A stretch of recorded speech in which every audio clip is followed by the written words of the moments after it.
Jack Nicholson, who is now 88 years old, has acknowledged which 4 celebrities he would never want to collaborate with. One made every day on set a living torment, according to the iconic star, who is known for his evil smile and unfiltered attitude. Another was full of ego and little talent. After being held a secret for decades, Jack's blacklist is now public. It's worse than everyone anticipated. Ray Winstone, on and off screen. British actor Ray Winstone is renowned for his toughness and directness. He talked candidly about working with well-known actor Jack Nicholson on Martin Scorsese's Oscar-winning criminal drama The Departed in a 2014 interview. Nicholson was commended for portraying gangster Frank Costello in a wild and perilous manner, and the film was a tremendous smash with both reviewers and viewers. Winstone's opinion of working with Nicholson, however, was far less favorable. According to Winstone, "We just didn't get along." If you're enjoying this video, don't forget to like, share it with your friends, and subscribe to the channel for more amazing content. And hit the bell icon so you never miss an update. Now, back to the topic. What we were talking about was. He spoke in a tone of genuine displeasure and rage rather than one of mild annoyance. Winstone claimed that Nicholson's conduct off-camera differed greatly from the standard treatment of a well-known actor of his caliber in the workplace. When discussing his former co-star, Winstone didn't mince words. He was so dissatisfied that he made the straight remark, "I couldn't believe he was so high up on his own egg." When Winstone started the project, he likely had some regard for Nicholson's lengthy and well-known career, which includes parts in films like One Flew Over the Cuckoo's Nest, Chinatown, and The Shining. However, that admiration soon vanished. Nicholson, according to Winstone, was a man who was totally consumed by his own ego and appeared to relish the power dynamics on set, particularly when they worked in his favor. According to Winstone, Nicholson wasn't merely aloof or self-centered. He was consistently disrespectful, whether he was around others or by himself. Winstone claimed that the well-known actor was impolite and that his arrogance extended beyond interactions with other cast members. The team, the extras, and even Winstone's family were all impolite and insulting to Nicholson. Winstone described a moment when Nicholson's treatment of Winstone's wife went too far, and she hardly concealed her displeasure. Winstone replied, "He wasn't even nice to my missus. I learned everything I needed to know about him from that." Winstone, who was raised in the East End of London, is renowned for portraying strong, morally upright characters who cherish loyalty and honor. He could not have been insulted more severely than that. His voice became stiff with rage as he described what had transpired, and he made no effort to conceal how deeply angry he was at Nicholson's conduct. Winstone's story offers us a unique, candid glimpse into the inner workings of a major Hollywood production. "If he was younger," Winstone said, "would have knocked him out for sure." They didn't say it to brag, they meant it as an honest admission of how close their disagreement was to boiling over.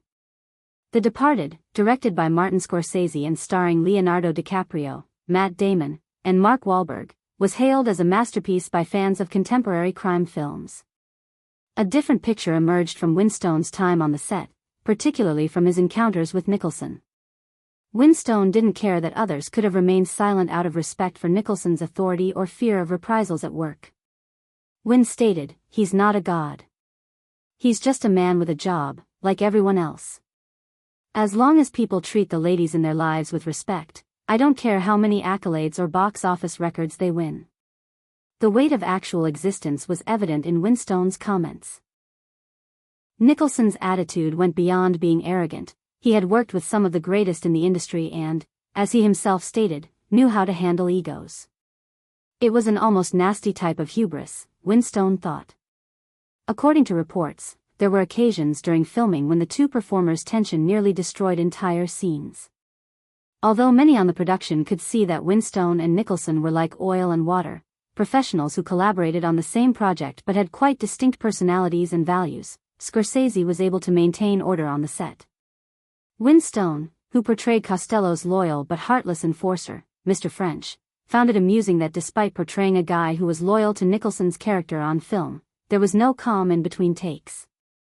Despite his distaste, Winstone performed the role expertly, making it one of his most subtly eerie roles. The genuine distaste that was simmering beneath the surface might have contributed to Mr. French's icy gaze. Winstone claimed that he had learned something unexpected from working with Nicholson. Not about acting, but about the value of humility. That doesn't fly where I come from. It taught me how not to treat people. It doesn't matter how well known you are. Nicholson and others close to him have not yet publicly responded to Winstone's remarks. It doesn't appear that Nicholson will respond because he has been spending more and more time by himself lately. Nevertheless, Winstone's tale remains one of the most basic explorations of the voids in Hollywood mythology. It informs them that there are actual individuals with flaws, mistakes, and occasionally nasty personalities beneath the glitz and celebrity. John Belushi, Going South, 1978, released in the late 1970s, was a unique opportunity for two of Hollywood's most intriguing and surprising actors, John Belushi and Jack Nicholson, to collaborate. It seemed like a fantastic team effort on paper. Belushi, a rising star on Saturday Night Live, plays one of his first movie roles as Nicholson, an already famous actor, takes on a directing position for the second time. However, what began as a promising romance swiftly devolved into a backstage catastrophe, replete with personal grievances, ego conflicts, and ultimately a deep-seated animosity that neither man was able to overcome. A backwoods woman, Mary Steenburgen, making her acting debut, chooses to marry Nicholson's character, Henry Moon, a small-time crook who is saved from certain death. The film is a post-Civil War Western comedy. Although his brief role as Deputy Hector wasn't crucial to the story, Belushi's presence on site immediately caused a lot of problems. The crux of the argument was Belushi's off-screen antics and Nicholson's mounting annoyance at being both the director and the star. John Belushi was already well known for his insane behavior by 1978. Following the success of Animal House and his stint on Saturday Night Live, he became the new bad boy in Hollywood. Funny, intriguing, and quite difficult to figure out. However, his need on narcotics, particularly cocaine, increased as his notoriety increased. Belushi caused a lot of trouble on the set of Going South with his wild conduct, which was brought on by his regular drug and alcohol usage. Belushi frequently arrived late, struggled to focus, or just vanished between acts, according to later insiders who described the production as frantic and chaotic. In contrast, Jack Nicholson was renowned for being decisive and demanding when he appeared in front of the camera. Nicholson was renowned for engaging in many well-known vices as part of the hippie lifestyle of the era. However, he had a rigorous code of conduct at work. No matter how famous or popular they were, he expected his cast to adhere to certain guidelines since he took his role as director of Going South extremely seriously. Belushi was consistently stepping over that boundary, in Nicholson's opinion.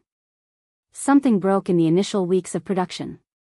According to Crew News, Belushi responded to Nicholson's repeated attempts to rein down her behavior with mockery or outright defiance.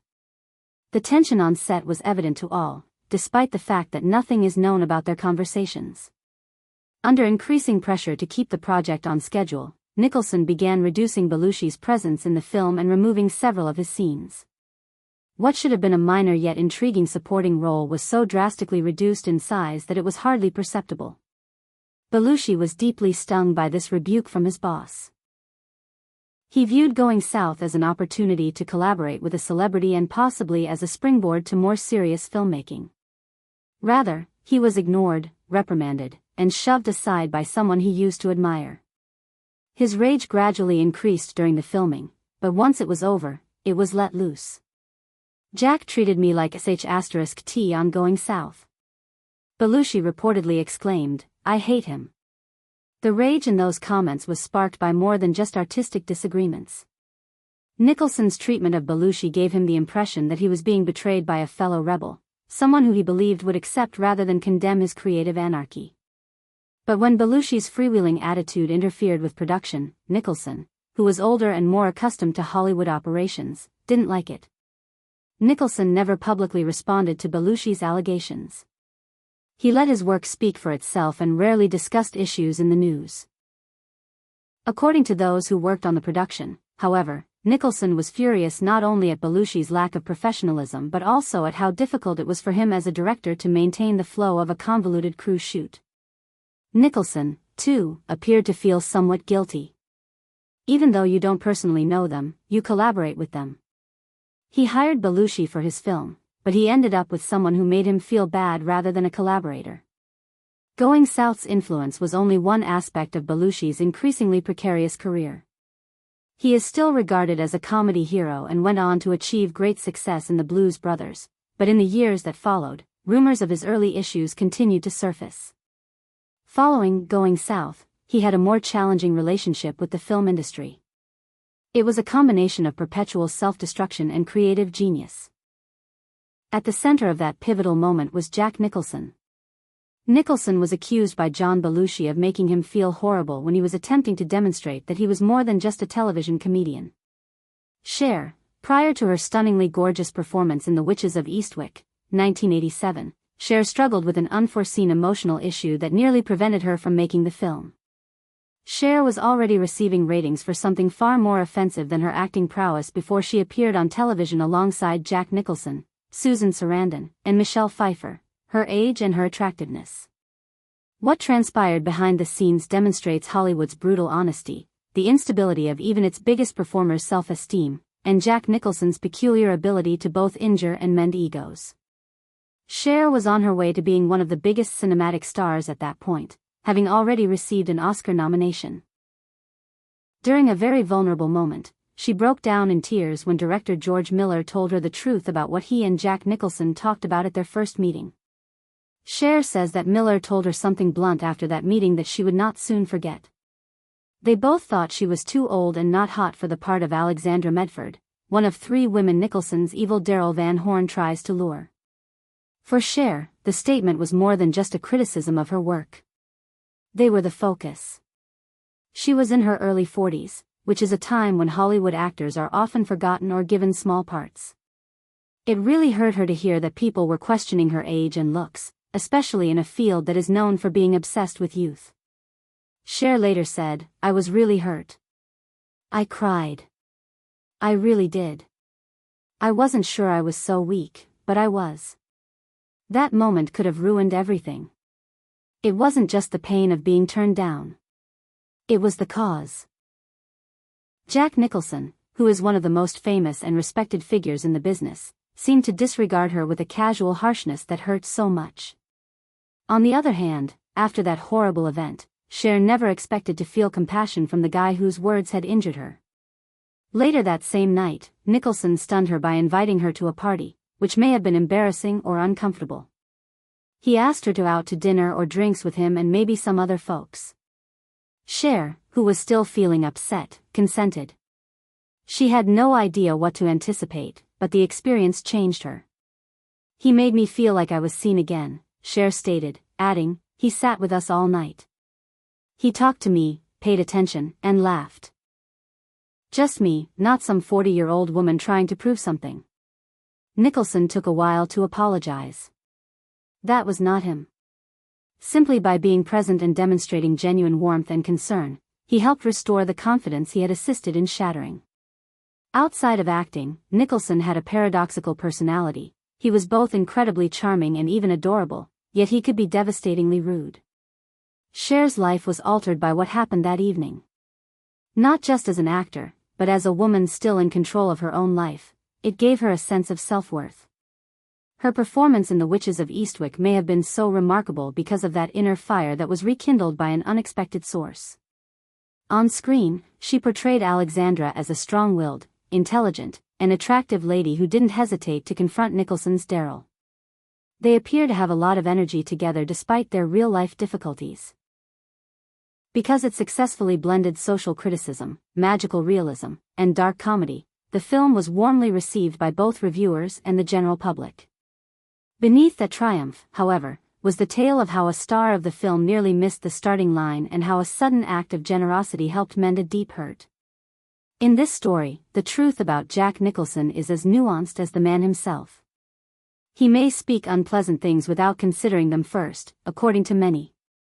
However, he also had the ability to turn around and console them, frequently without even discussing the incident. His bluntness wasn't always harsh.